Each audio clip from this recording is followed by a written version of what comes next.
우리가 어떤 말을 반복한다는 것, 그것은 어떤 의미가 있을까요? 누군가 말을 했을 때 상대가 그 말을 지킨다면은 다행이겠지만 그렇지 않다면 그 말을 소중히 여기지 않는다는 반증일 것입니다. 그 반증에 대해 말한 사람은 선택을 해야 됩니다. 했던 말을 하지 말 것인가, 다시 해야 하는가. 다시 한다면 그 말은 어떤 의미가 있겠습니까? 그 말은 중요한 거다. 중요하기 때문에 당신이 잘 듣지 않았지만 다시 한번 말하겠다는 의도가 담겨 있는 행동인 겁니다. 주님께서 우리에게 말씀을 증거해 줄 때에 했던 말을 반복하시는 경우가 있곤 합니다. 특히 출애굽기를 읽으면서 초반부에는 그냥 이야기처럼 되어 있어서 재미가 있지만 뒤로 갈수록 그 읽는 것이 쉽지가 않죠. 우리가 성경 읽독을 할 때 많이 좌절하게 되는 그 첫 번째 케이스가 출애굽기 뒷부분 아닙니까? 특히 성막을 건설하는 과정, 이미 성막 지시를 일일이 다 하나하나 세세하게 열거를 하셨는데 그 성막을 제작하는 과정에서 하나님의 말씀대로 만들었더라 하고 한 절로 끝내면 될 것을 왜 하나님께서는 지시했던 내용을 다시 한번 세세하게 기록하게 하셨는가? 그것은 그 말이 그만큼 중요하다는 의미일 것입니다. 오늘의 말씀도 마찬가지입니다.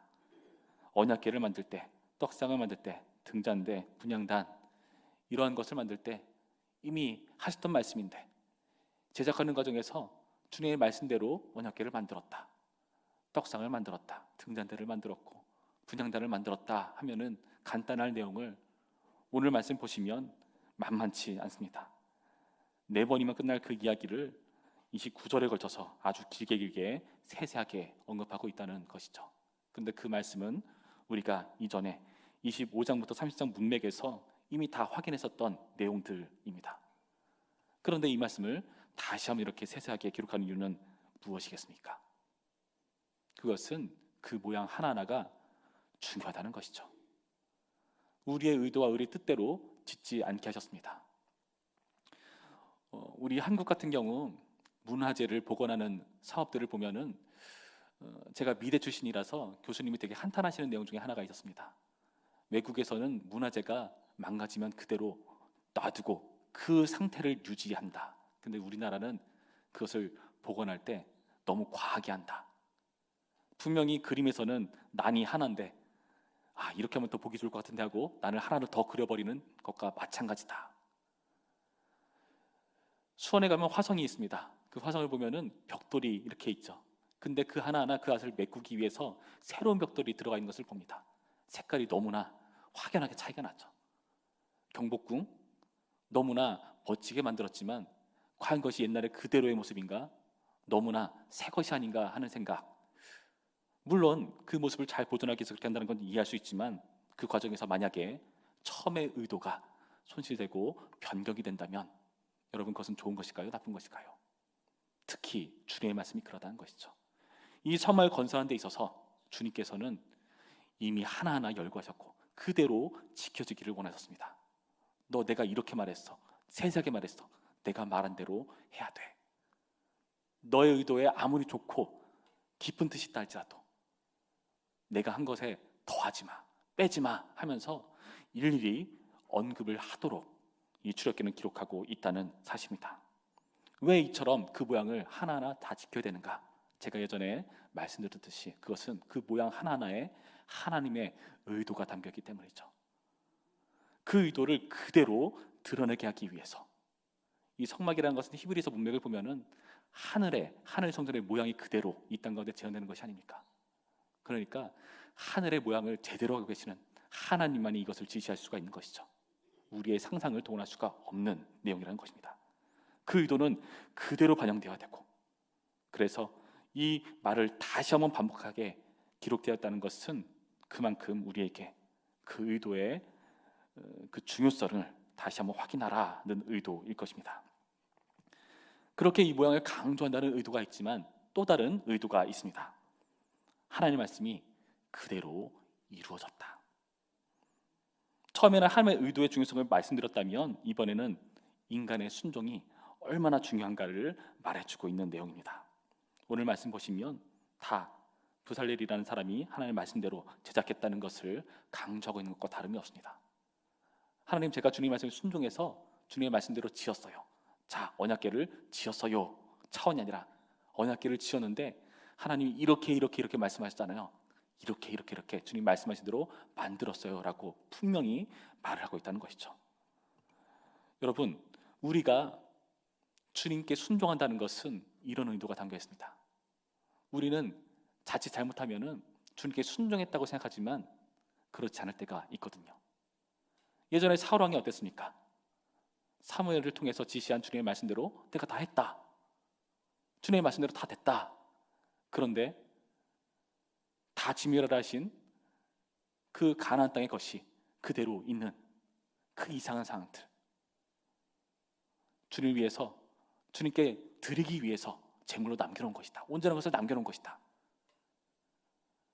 좋은 선한 의도라고 그들은 주장하고 이렇게 운운하지만 사실 사울은 사람을 의식하는 존재였죠. 그래서 사람의 인기를 얻기 위해서 그들이 원하는 대로 그것을 해줬을 뿐인 것입니다. 그것은 순종이 아니라고 말씀하시죠.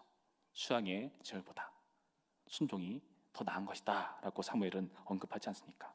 마찬가지입니다. 우리가 순종이라고 말하는 것은 나의 생각을 개입해서 이렇게 하면 더 좋잖아, 이렇게 하면 더 잘 됐잖아 라고 하는 것이 아니라 주님의 말씀 그대로 하는 것을 순종이라고 하는 것을 여러분 명심하시기 바랍니다. 그렇지 않다면요, 우리는요 자꾸 우리의 생각을 집어넣습니다. 주님 이렇게 하는 것도 좋아하실 것 같아서 내가 이렇게 했어요. 그런데 그렇게 해서 너무나 많은 문제가 초래되었습니다. 세상의 많은 문제는 우리의 욕심과 의도가 반영되었죠. 그렇지 않다면 주님의 말씀 운운하면서 이상한 행동을 하는 일들은 없을 것입니다. 왜 어떤 사람은 주님의 말씀 운운하면서 이런 행동을 하는데 또 어떤 사람은 주님의 말씀 운운하면서 그와 상반되는 행동을 하는 그런 이상한 케이스, 누가 맞는 것일까요? 그렇다면 우리는 우리의 모습을 다시 한번 잘 돌아봐야 한다는 것입니다. 주님의 말씀대로 제작됐다는 것이 강조된 만큼 하나님의 의도의 반영으로서 이 말씀이 구현되는 것은 너무나 중요합니다. 그래서 요한복음 1장에서 말씀하셨듯이 말씀이 육신되어 우리 가운데 거하심에 그 독생자 예수 그리스도를 보는 것이 그렇게 중요한 것이라고 우리에게 보여주고 계시죠. 우리는 구약의 수많은 내용들이 예수 그리스도를 보여주는 것이라는 것을 이미 잘 알고 있습니다.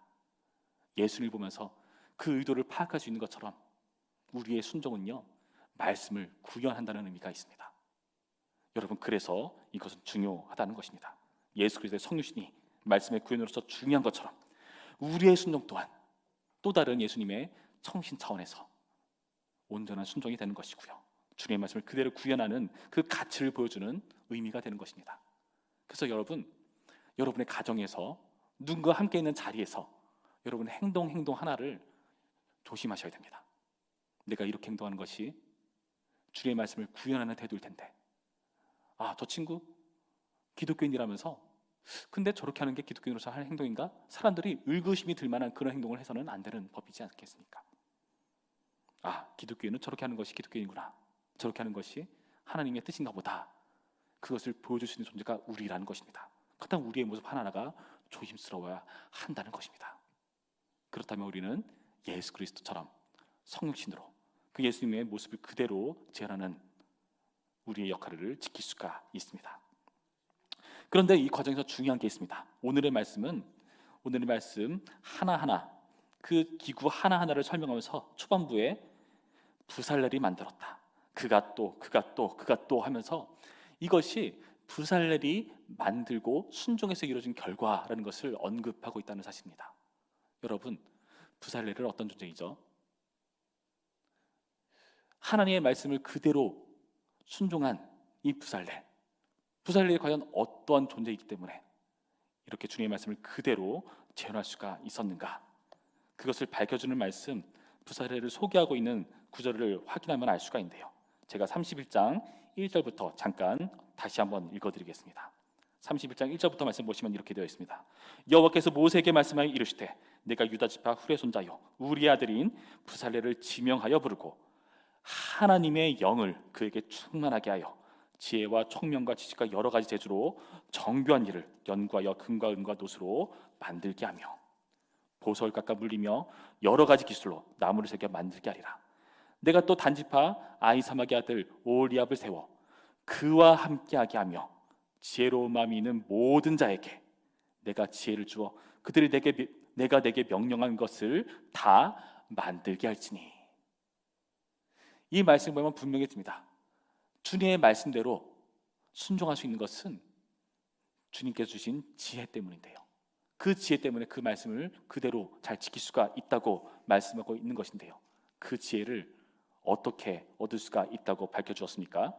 하나님의 영을 그에게 충만하게 하여 지혜와 총명과 지식과 여러 가지 재주로 정교한 일을 연구하여. 바로 하나님의 영으로 가능하다는 것을 우리에게 밝혀주고 있다는 것입니다. 그렇다면 우리는 이 하나님의 영, 성령으로 일을 감당한다는 것이 무슨 의미인지를 생각해 봐야 됩니다. 성령님을 통해서 일을 이뤘다는 것은 어떤 의미가 있겠습니까? 복잡하게 생각할 필요 없습니다. 성령님 통해서 일을 했다는 것은 나의 힘과 능력으로 했다는 것이 아니라는 의미입니다. 성령님께서 함께 하셔서 일을 감당했다는 것은 하나님을 의지하며 하나님의 뜻을 헤아리면서 주님, 어떻게 하는 것이 주님의 뜻입니까? 어떻게 하는 것이 주님의 기뻐하시는 일입니까? 를 고민하면서 주님께 물어가면서 하나하나 해간다는 의미라는 것입니다. 여러분, 이것이 아주 중요합니다. 이것이 아주 중요합니다. 우리가 순종을 할 때 이 태도가 필요합니다. 하나님께 물어야 합니다. 우리는 성경이 있는 과정에서 하나님께 물어야 됩니다. 왜냐하면요, 성경은요 우리만 있는 게 아니거든요. 흔히 지식인이라고 말하는 그런 사람들도 성경을 고전 차원에서 읽습니다. 그런데 그 말씀을 그대로 주님의 의도하신 바대로 적용할 수 있는 능력이 있는가? 없죠. 이단은 어떻습니까? 이상한 쪽으로 적용해버리죠. 그렇다면 주님의 말씀을 그대로 순종하고 지키기 위해서 필요한 것이 무엇이냐? 바로 성령님의 역사하심. 여러분, 우리가 이 성령님의 역사하심을 구해야 됩니다. 매일매일 반복적으로 다시 한번 구해야 됩니다. 성령 세례야 한 번 받는 것이지만 우리가 늘 성령 충만할 수 있도록 주님께 간구해야 된다는 것입니다.